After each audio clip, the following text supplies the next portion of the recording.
proponer para mañana, para el último día de tertulia, que era, cuando decimos el estado de la nación, también debemos preguntarnos el estado de la izquierda en la nación, porque desde la izquierda estamos planteándonos todos los que aquí estamos una alternativa, pero ¿cuál es el estado de la izquierda? El estado de la izquierda forma parte del estado de la nación.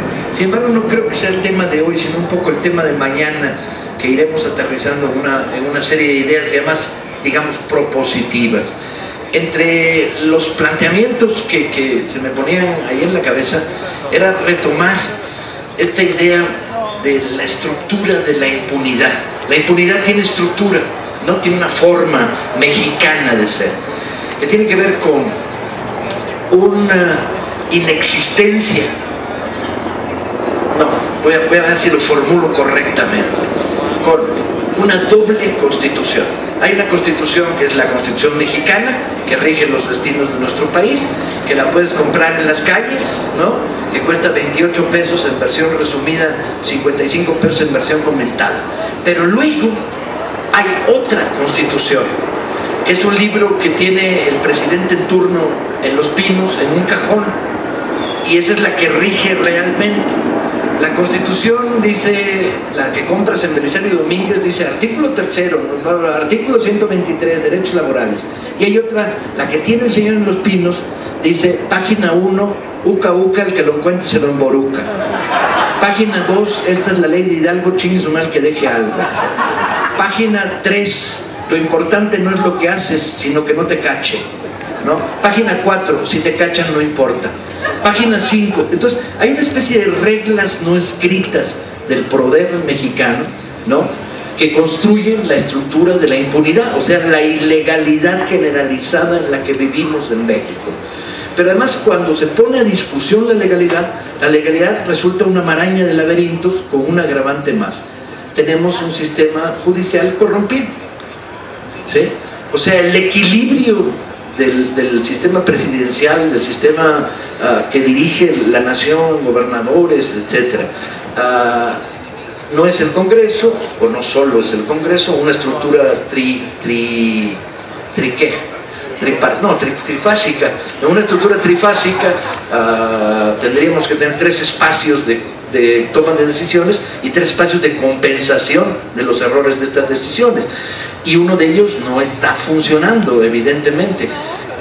Las listas de los detenidos el martes, bueno, todo el mundo sabe que la ley tiene unos niveles altísimos de corrupción, que el que paga sale, que la gente del Ministerio Público, alguna vez poniendo a discusión esto con un grupo de estudiantes que estaban estudiando en la Ciudad de México para ser agentes de mostrador del Ministerio Público, me decían, no, si nos fuimos de práctica, Paco, y nos pusieron, primero estamos ganando 1,650 pesos mensuales, porque son pasantes, abogados, y buenos muchachos, con buena actitud ante la vida.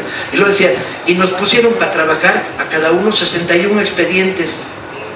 Yo decía, no me lo puedo creer, para estudiarlos en serio, para estudiar un hecho criminal, investigar. La manera como se levantan los atestados es un desastre. El atestado del caso Molinet, en una revisión superficial, Víctor Ronquillo, le encontramos 164 errores de bulto. Y por eso habían metido a un muchacho una condena de 24 años de cárcel. Se la iban a... Entonces, estamos ante la impunidad. Sistema judicial desastroso, sistema carcelario hiper desastroso, ¿sí?, podrido por todos lados, sistema de prevención o de represión en términos de la justicia, policías, Ministerio Público, etcétera, etcétera, absolutamente desconfiable. Definición de un mexicano, aquel que lo roban en una esquina y le dicen, pero no avisaste a la policía, no, porque no quiero que me roben 2 veces, ¿no? Absolutamente desconfiable. La reflexión del innombrable que rige por hoy mal los destinos de México, de ayer, de que la policía no sirve, es notable. Y la pregunta es, ¿te lanzaste una guerra contra el narcotráfico sabiendo que tenías una policía que no existe? Es verdaderamente pasmoso, ¿no? El crimen cometido de dominio público. El dominio público mediante el cual sabemos que hay un hecho criminal, un tipo que tiene mansiones y que no las puede comprobar, un tipo que tiene negocios multimillonarios y no los puede comprobar y que no tiene consecuencias, ¿no? Entonces, pensar en transformar este país solo en términos de la vía electoral política, ¿sí? La conquista de la presidencia, me parece absolutamente ilusorio, ¿no? Este país ya ha sufrido 2 fraudes electorales mayores. Había que decir en voz alta, y con esto termino, ponen ustedes el riesgo a este país. Un tercer fraude electoral puede provocar una insurrección. Y había que empezar a decirles que no hay país que aguante 3 fraudes electorales, ¿sí? Porque si no colocamos ante el dilema a la oligarquía fraudulenta y a todos los que la apoyan, de que juego limpio o no juego, ¿sí?, vamos a estar sometidos permanentemente a la condena. Bueno, lo que pasa es que planteas un temota que tiene muchas aristas. Yo diría, en cuanto al tema de la justicia, yo creo que en la historia mexicana, y me refiero en particular a todo el proceso desde la Constitución del 17 a la fecha, no ha habido una justicia adecuada. Mucho tiempo peleamos en contra del esquema presidencialista, que justamente lo que propiciaba es que había un superpoder, que era el presidente, que anulaba en los hechos al legislativo y anulaba en los hechos al judicial, de tal manera que efectivamente teníamos una constitución que hablaba de una división de poderes, pero en los hechos había un control sobre el judicial. Ahora tenemos otro esquema, no tenemos un sistema de presidencialismo, tenemos una estructura débil, con una gran incapacidad desde la estructura, desde el presidente, pero tenemos también un poder judicial que no es confiable, donde no hay, ya lo hemos vivido una y otra vez, desde el desafuero, un poder judicial que se puso claramente de un lado, que actuó de manera absolutamente facciosa y donde resolutivos tras resolutivos del Poder Judicial, vemos que es un Poder Judicial que no responde a las necesidades. Ganan grandes dineros, es un espacio donde no se ha dado en absoluto ni la transparencia ni ningún control sobre lo que ganan dinerales, no hay controles sobre ellos y por otro lado claramente se han puesto de un solo lado. Entonces yo creo que el caso del Poder Judicial pues es un caso que se tendría que resolver de una manera estructural. ¿Cómo? Y con esto quisiera globalizar pues el comentario. Yo creo que el problema en general es que estamos viviendo una absoluta crisis del Estado mexicano.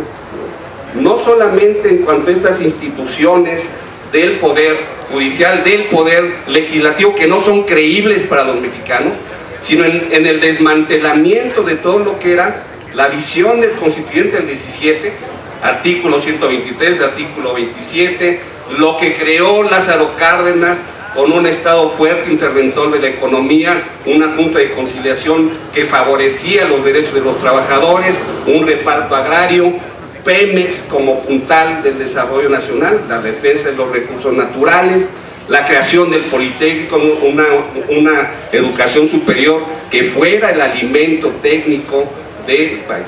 Eso es lo que estamos viendo. Tenemos una crisis de ese Estado, hay un Estado débil, las instituciones no funcionan, no son confiables, y por otro lado, esa estructura que podía más o menos detener los conflictos, la CONASUPO, todo lo que se hacía en términos del Seguro Social, el ISSSTE, se desmanteló. Entonces, evidentemente, lo que se tiene que plantear ahora no es que se requiera un cambio de personas, como ayer lo decíamos. No se trata de cambiar a los tontos por alguien que sepa más.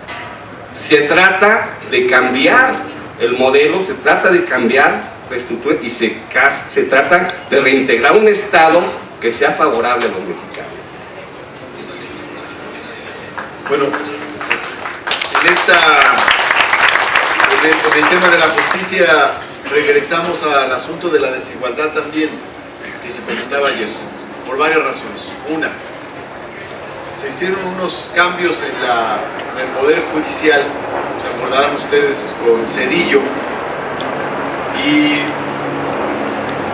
recordamos la conducta interesante de varios ministros de la Corte, de Genaro Góngora, de Juventino Castro, entre otros. Como que la Corte tuvo sus discusiones interesantes. Pero luego vino esta cuestión de una especie de autopromoción elitista desmedida. La idea de que se metió en la Corte la idea de que debe ser una especie de jerarquía, una especie de estamento de esos estados privilegiados. El presupuesto de la Corte pasó de 3,000 y cacho de millones de pesos a más de 15,000 millones. Y no mejoró la justicia. En cambio sí se consolidó una casta. Todo es una cosa sin explicación. ¿Por qué un ministro de la Corte debe ganar $500,000 de pesos al mes? ¿Cuál es la explicación? Lógica, histórica, jurídica, sensata sobre eso. Si la gente se enoja que un funcionario gane más de 50,000 pesos, ahora que gane 500,000 al mes, más no sabemos qué otro tipo de regalías, y que además su ingreso se convierte en una pensión después.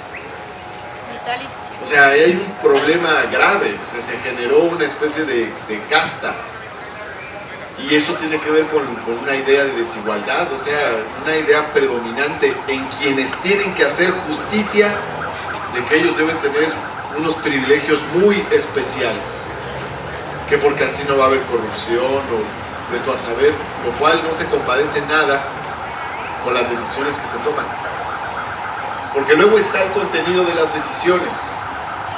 Algunos se han asombrado positivamente de que la Corte haya fallado en favor de que se liberaran a los de Atenco,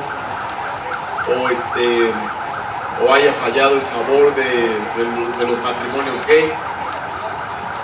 Pero si analizamos el tipo de decisiones que se toman, aunque hay algunas decisiones que puedan considerarse plausibles, cuando se toca lo económico-social, es de dogma que no hay decisión justa alguna. Una Corte que avala el anatocismo, o sea, los intereses sobre intereses. Una Corte que gana sus integrantes desmesuradamente, pero le dice a los del Seguro Social: ustedes hasta 10 salarios mínimos de pensión, no más, porque hay clases, hay clases. Pues una Corte que resuelve que lo de la liquidación de Luz y Fuerza del Centro, a pesar de todo el aluvión de argumentos jurídicos que hay, estuvo bien, y avala que dejen en la calle a 40,000 trabajadores. Volvemos al asunto de la desigualdad social, o sea, en el núcleo de las decisiones del Poder Judicial no hay ninguna respuesta positiva frente a los grandes asuntos económicos sociales que llegan a sus manos. La Corte es un ejemplo de enorme desigualdad en el ámbito público, y sus decisiones son un ejemplo de cómo se avala la desigualdad desde otro órgano del poder. En efecto, la transformación tiene que ser muchísimo más amplia, y no solamente es una cuestión político-electoral.